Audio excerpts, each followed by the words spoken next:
5 friends, 5 controllers. One night that was supposed to be just another gaming session. The room was lit by screens and LEDs, the hum of consoles filling the air. Fingers moved fast. Buttons clicked. Trash talk echoed off the walls. Wins were celebrated. Losses were argued. To them, the world outside didn't exist. Not tonight. What they didn't know was that danger was already in motion. Miles away, under the cover of darkness, a nuclear power facility stood quietly against the night sky. Its warning lights blinked steadily, unaware that it had already been breached. A radical environmental terrorist group had executed a coordinated attack, slipping past security and escaping with several pounds of liquid nuclear waste, unstable, glowing, and deadly. Their goal wasn't money. It wasn't attention.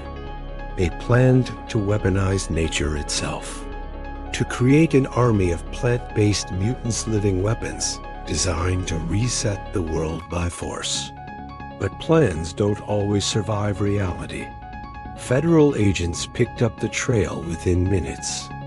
Unmarked vehicles tore through empty roads, sirens cutting through the silence. Headlights flashed. Tires screamed.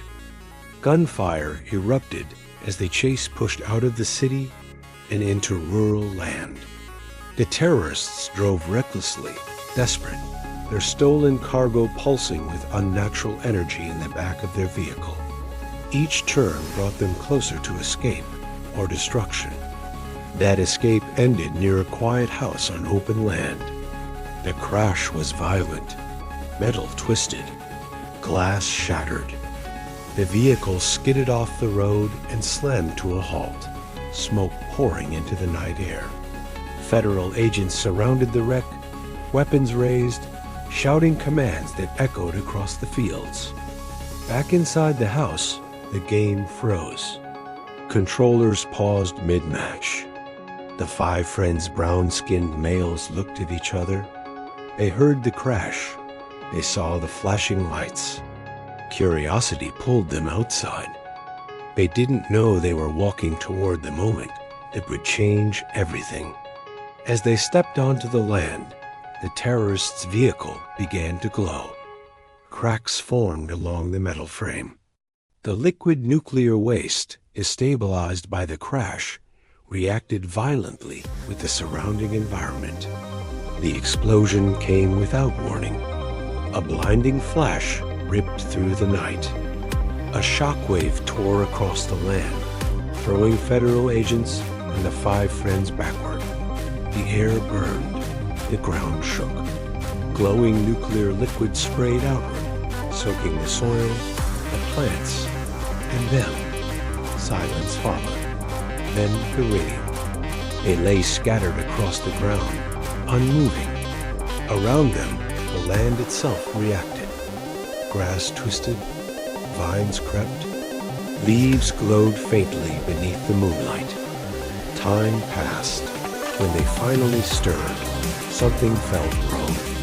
Hands trembled not from fear, but from energy. Skin pulsed faintly beneath the surface. The earth beneath their palms felt warm, alive. Each of them felt it differently. One felt strength surging. One felt speed, time slowing around him. One felt heightened awareness. One felt control over the environment. And one felt raw, unstable power. They didn't understand it yet, but the land did. The nuclear waste hadn't just contaminated the soil. It had bonded with them. Somewhere else, the surviving terrorists watched as plants mutated faster than expected. Their plan had evolved, and new variables had entered the equation. Back on the land, the 5 friends slowly stood, looking at their glowing hands, at each other, at the changed ground beneath their feet. They were no longer just gamers. They were something new, something powerful. And this was only the beginning. This is the origin of the Super Gamer Brothers.